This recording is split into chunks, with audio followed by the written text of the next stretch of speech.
Lời hay ý đẹp của Thiết Thần như nước đổ đầu vịt, Thiết Cuồng Đồ chả thèm để chữ nào vào tai, ba lưỡi dao trên cánh tay từ từ dọc nát cánh cửa sắt như thần chết ngoắc lưỡi hái vào Thiết Thần.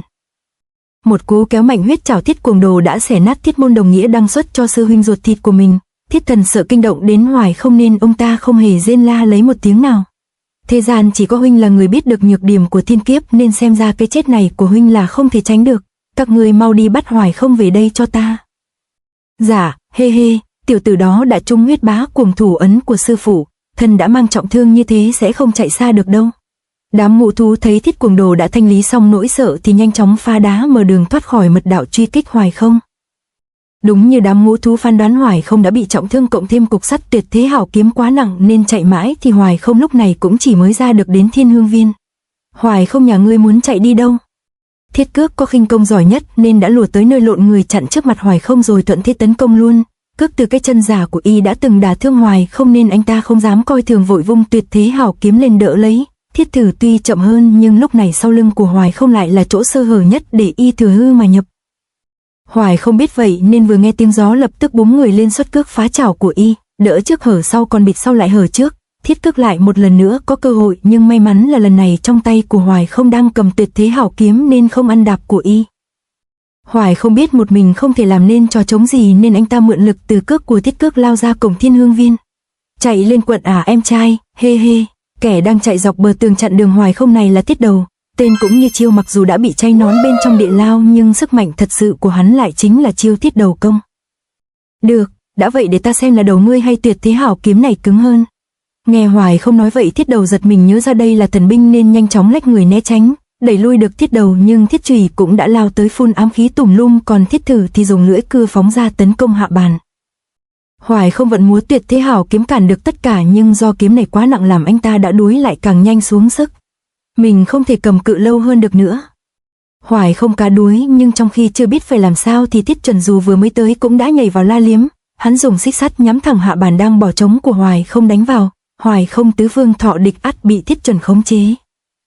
Thiết Chuẩn vừa bắt được Hoài Không thì quất mạnh xích sắt để Thiết Cước cùng lao đến phối hợp. Hạ bàn bị hai cao thủ phối hợp khống chế làm Hoài Không không thể cục cựa, phải ghi người hết sức mới không bị kéo ngã. Thấy Hoài Không không thể di chuyển, Thiết Cước thích chí lập tức biến chiêu múc anh ta. Vẫn là tuyệt thế hảo kiếm giúp Hoài Không hộ thể, nhưng thế đã khó hơn trước vì Thiết Chuẩn liên tục giật dây xích làm hạ bàn Hoài Không mất ổn định. Chân bị trói làm Hoài Không thất thế hoàn toàn, liên tục bị Thiết Cước làm khó. Gỡ rối chưa xong thì Thiết Chùy đứng ngoài ngứa tay đã tung nhấp thiết thủ nhằm vào tuyệt thế hảo kiếm. 10 đầu ngón tay của Thiết Chùy ngụy dị vô cùng, nó giữ chặt tuyệt thế hảo kiếm của Hoài Không, chân rằng, tay giữ, vai quàng làm Hoài Không ăn ngay một đạp của Thiết Chùy. Hoài Không bốn bề thọ địch nhưng vẫn ương ngạnh cương quyết không buông tuyệt thế hảo kiếm, nếu cứ tiếp tục như vậy thì anh ta ắt nguy trong sớm tối.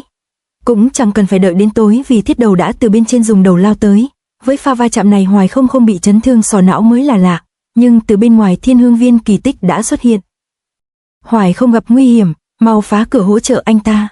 Trong lúc chỉ mảnh treo trông này bỗng đâu có một đám người lạ phá cổng Thiên Hương Viên lao vào giải vây cho Hoài Không. Đám người vừa tới cũng không phải hạng xoàng, những thanh thép quán đầy kình lực của họ nhất thời đã đẩy lui được đám ngũ thú. Đám người cắt cửa vừa xong thì có hai bóng người nhảy lên cao. Kẻ nào to gan dám nhúng tay vào chuyện của bọn ta? Ngũ thú thấy có phát sinh dị biến thì nhất loạt phân tâm tạo điều kiện cho Hoài Không vung kiếm phá vòng vây. Hai người vừa phóng lên cũng đồng loạt giải ra đầy trời ám khí hướng vào đám ngũ thú. Ám khí này khi chạm phải vật thì lập tức phát nổ tỏa ra một làn khí tím. Khói này có mùi lạ, cẩn thận có độc, tất cả mau lui. Đám ngũ thú chưa biết khí này là gì thì đều hốt hoảng thối lui. Hoài Không lợi dụng lúc bọn chúng hoảng loạn thì trẩu nhanh ra khỏi Thiên Hương Viên. Chỉ là một đám khói mù mà đã dọa cho các ngươi sợ té cả đái, bản lĩnh như vậy làm sao xứng làm đệ tử của ta. Người vừa nói vừa túm lấy Thiết Đầu đó chính là Thiết Cuồng Đồ.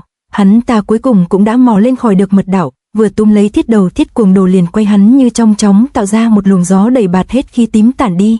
Khi khói tản đi thì cũng không còn thấy con hàng Hoài Không đâu nữa. Hoài Không đã chạy thoát mất rồi, xin sư phụ bất giận tụi con sẽ đi tìm hắn ngay.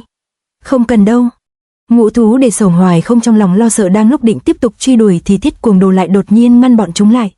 Cái loại già áo túi cơm như các ngươi chỉ làm bạt thảo kinh xà mà thôi, ta đã có một người thích hợp hơn để làm chuyện này rồi. Thấy có kẻ tới tiếp tay cho Hoài Không mà Thiết Cuồng Đồ lại không hề tỏ ra lo lắng.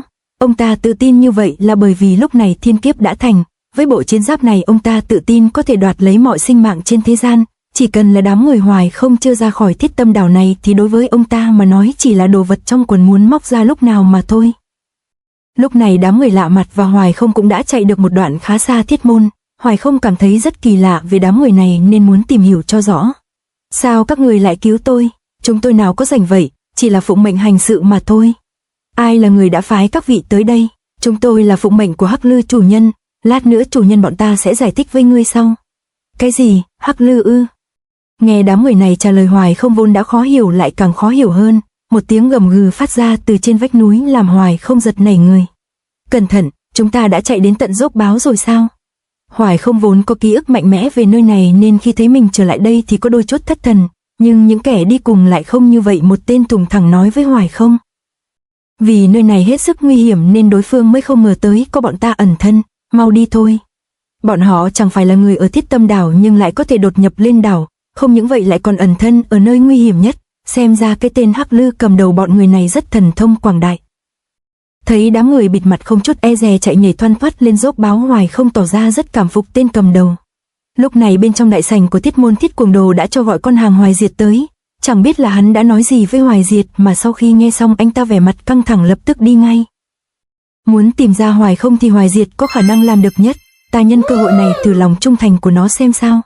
Vừa bước ra khỏi sảnh thì bên ngoài đã có cô em Bạch Linh đứng đợi từ chiều, vừa thấy Hoài Diệt bước ra cô ta đã lên tiếng hỏi dồn. Hoài Diệt, huynh thật sự muốn đi bắt Hoài không sao? Muội đã nghe trộm được hết rồi sao? Hoài không trước giờ luôn tôn sư trọng đạo, muội không tin hắn có lòng tham đoạt tuyệt thế hảo kiếm như lời ông già đó nói. Vì vậy muội không tin những gì sư phụ vừa nói à? Không, muội không phải là có ý đó, muội biết huynh giờ đây rất khó xử. Nó tuyệt đối không thể đi khỏi đây được. Bạch Linh lè nhẹ ý muốn ngăn cản Hoài Diệt nhưng anh ta đáp lại lạnh tanh và còn bước đi nhanh hơn. Bạch Linh thấy vậy thì tiếp tục can gián. Nhưng nếu huynh bắt Hoài không về thì sư phụ sẽ có khả năng thanh lý môn hộ. Muội bảo ta phản lại lời của sư phụ sao? Hai người vừa đi vừa lời qua tiếng lại mà không hề hay biết có một bóng người đã bám theo ngay sau bọn họ. Muội biết chuyện này huynh khó xử, huynh và Hoài không dù sao cũng là anh em ruột thịt. Bạch Linh, có phải là muội luôn tin tưởng ở ta? Phải, từ nhỏ tới lớn muội luôn tin huynh, có huynh muội cảm thấy rất an tâm. Tâm ý của muội huynh phải hiểu chứ. Muội tin ta thì phải ủng hộ ta mới phải chứ. Thôi muội nghỉ ngơi đi nhé. Trong lúc Bạch Linh tâm thần bấn loạn, Hoài Diệt liền ra tay điểm huyệt đánh ngất cô ta. Đây là do cái loa này quá ồn ào hay là vì có ẩn tình gì khác? Ánh mắt của Hoài Diệt lúc này chợt ánh lên một cái liếc nhìn đầy khó hiểu. Quái đi đâu rồi? Chẳng lẽ bọn chúng đã sớm phát hiện ra có người đang theo dõi ư? Thì ra do Bạch Linh nói quá nhiều khó lòng mà cắt đuôi được kẻ bám theo nên Hoài Diệt đành phải rút nguồn của cô ta.